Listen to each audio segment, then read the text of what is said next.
अस्सलाम वालेकुम and welcome to Tech Besty. इस वीडियो में मैं बताऊंगा कि हम कैसे टाइपिंग मास्टर को इंस्टॉल कर सकते हैं।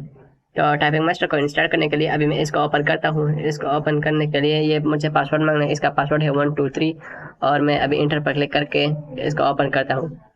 और अभी मैं इस टाइपिंग मास्टर को इंस्टॉल करूँगा। तो इसको इंस्टॉल करने के लिए इस फोल्डर में जाना है। इसके बाद इसके सेटअप पर क्लिक करना है और इसके बाद इस वाले इस टाइपिंग मास्टर 7 सेटअप इस पर एंटर करके मैं अभी इसको इंस्टॉल करूँगा। इसको इंस्टॉल करने के लिए ये मुझसे लैंग्वेज का पूछा है, तो इसमें इंग्लिश पर क्लिक करके ओके पर क्लिक करें और अब ये इंस्टॉल हो जाएगा। इसके बाद नेक्स्ट पर क्लिक करें। इसके बाद आई एक्सेप्ट द एग्रीमेंट इस पर क्लिक करें और नेक्स्ट पर क्लिक करें। ये जो मेरे पास ये टाइपिंग मास्टर है, इसको डाउनलोड करने का लिंक मैं अपने डिस्क्रिप्शन में दे दूंगा।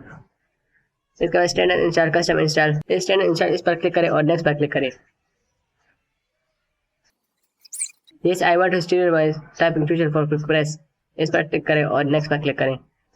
इसके बाद इसका कहाँ पर ब्राउज करना है, ये डिफॉल्ट टिक है और इस नेक्स्ट पर क्लिक करें। इसके बाद इस इंस्टॉल पर क्लिक करें। अब ये इंस्टॉल हो जाएगा। इस फिनिश पर क्लिक करें। तो देखो कितनी आसान तरीके से मैंने टाइपिंग मास्टर को इंस्टॉल कर लिया।